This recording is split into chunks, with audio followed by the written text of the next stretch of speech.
നിങ്ങളുടെ favourite shows ഇനി ഒരിക്കലും മിസ്സാവില്ല. ഇപ്പോൾ C5ലൂടെ കാണും നിങ്ങളുടെ ഫേവറേറ്റ് ഷോസ് തികച്ചും സൗജന്യമായി. ഹായ് വിഷ്ണുജ. വിഷ്ണുജ പതുക്കെ. ഒരു വലിയ ഭാരം തന്നെ ഇറക്കി വെച്ച ആശ്വാസത്തിലാണ് ഞാനിപ്പോ. നമ്മളൊക്കെ മനുഷ്യരല്ലേ, മറക്കാനും പൊറുക്കാനും കഴിവുള്ളവരും. പരസ്പരം എല്ലാം മറക്കാം. ഇനിയുള്ള ജീവിതത്തിലേക്ക് കഴിഞ്ഞുപോയ ഈ കറുത്ത അധ്യായം വരാതിരിക്കട്ടെ. അത് തന്നെ എനിക്കും പറയാനുള്ളത്. ഹർഷനെയും കല്യാണം കഴിച്ച് നല്ലൊരു കുടുംബിനിയായി ഒരു ദിവസം ഞങ്ങളെ കാണാൻ വരണം. ഞങ്ങള് എവിടെ ഉണ്ടാവുമെന്ന് ഇതുവരെ തീരുമാനമായിട്ടില്ല. അതിപ്പം എവിടെയാണോ ഉള്ളത്, നിങ്ങൾ അവിടെ വരണം.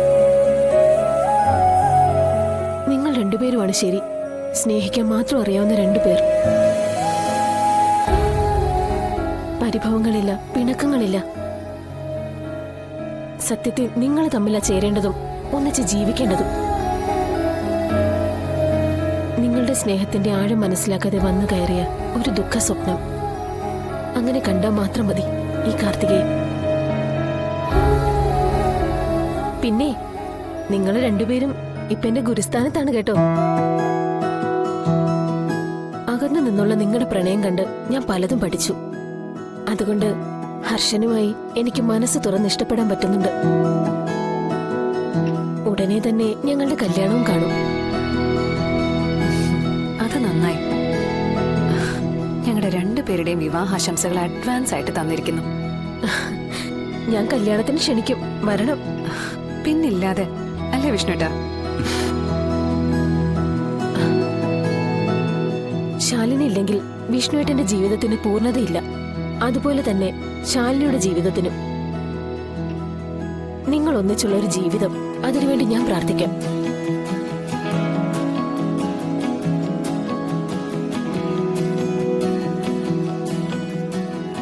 വിഷ്ണു, കുറച്ച് ഫോർമാലിറ്റീസ് കൂടി ബാക്കിയുണ്ട്. നമുക്കതങ്ങ് തീർത്താലോ? ശരി, വാ. കാർത്തികേ, അപ്പൊ കാണാം. ശരി, ഞാൻ പോയിട്ട് വരാം.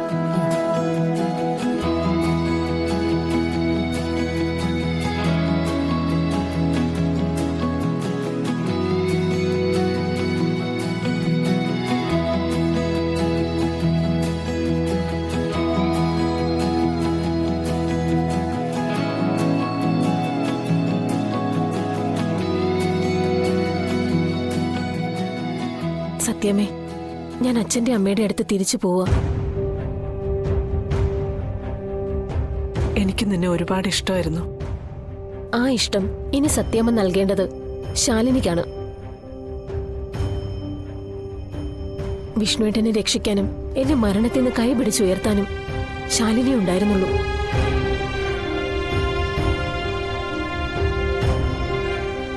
മജുശ്രീയും കൂട്ടരും ഒരുപാട് കഷ്ടപ്പെടുത്തി അല്ലേ? അവളുടെ കയ്യിലെ കളിപ്പാവയായിരുന്നല്ലോ കുറെ കാലം ഞാൻ. പിന്നെ ആ കളിപ്പാവ ഇല്ലാതാക്കില്ലെങ്കിൽ പറ്റില്ല നമുക്ക് തോന്നിക്കാണും. നിന്നെ ഇല്ലാതാക്കുന്നതിനേക്കാൾ അവർക്ക് ആവശ്യം വിഷ്ണുവിനെ കേസിൽ കൊടുക്കുക എന്നതായിരുന്നു. അതിനുവേണ്ടി കാണിച്ചു കൂട്ടിയതാണല്ലോ ഈ കണ്ടതൊക്കെ.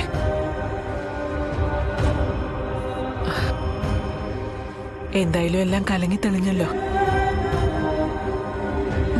മോളെ. എന്താ ഇത്?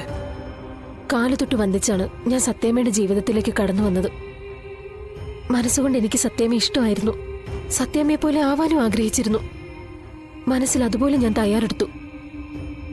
ഇപ്പോ കാലുതൊട്ട് അനുഗ്രഹം വാങ്ങിച്ച് ഞാൻ യാത്ര പറയുക. പക്ഷേ എന്നും ഈ മുഖം എന്റെ മനസ്സിലുണ്ടാവും. ഒരു വീട് ഭരിക്കുന്ന തന്റെ അടുത്തോട് നിവർന്നു നിന്ന് ആരുടെ മുന്നിലും തല കുനിക്കാത്ത സത്യാമ്മ. എനിക്ക് ഈ രൂപം മതി.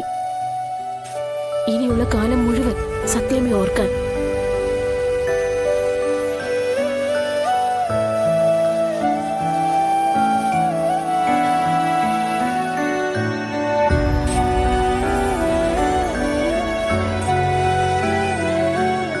ശാലിനി,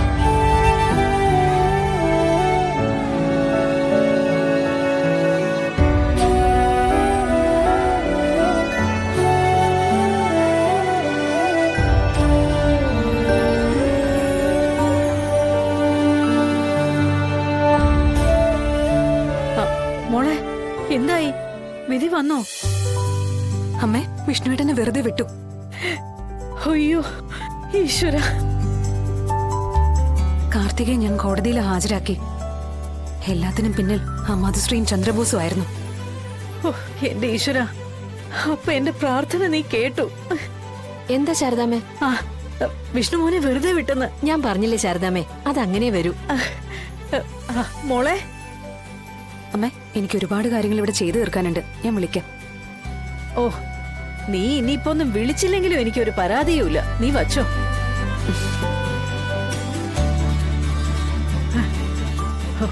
ഒടുവിൽ സത്യം ജയിച്ചു ശാന്തേ. അതല്ലെങ്കിൽ അങ്ങനെ തന്നെ ശാരദാമ്മേ. കള്ളങ്ങൾ കൊണ്ട് കുറച്ചു കാലത്തേക്ക് മാത്രമേ പിടിച്ചു നിൽക്കാൻ പറ്റൂ. സത്യം എന്തായാലും പുറത്തു വരും, അത് ഉറപ്പാ. ദേവി, എന്റെ കുഞ്ഞുങ്ങളെ കാത്തു നീ.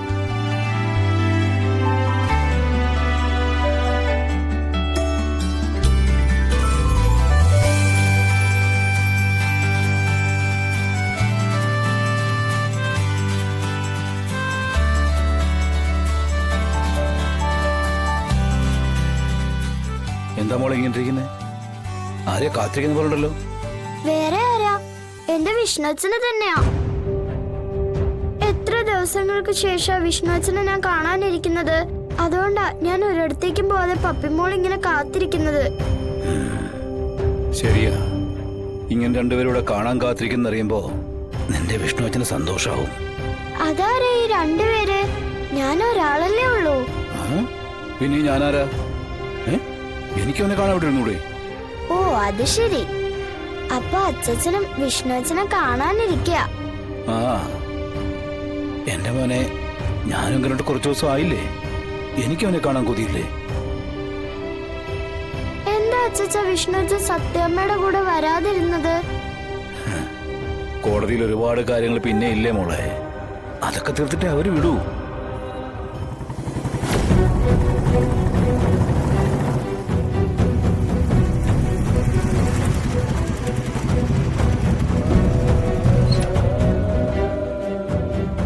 ഹായ് വിഷ്ണുച്ച. വിഷ്ണുച്ച, പതുക്കെ.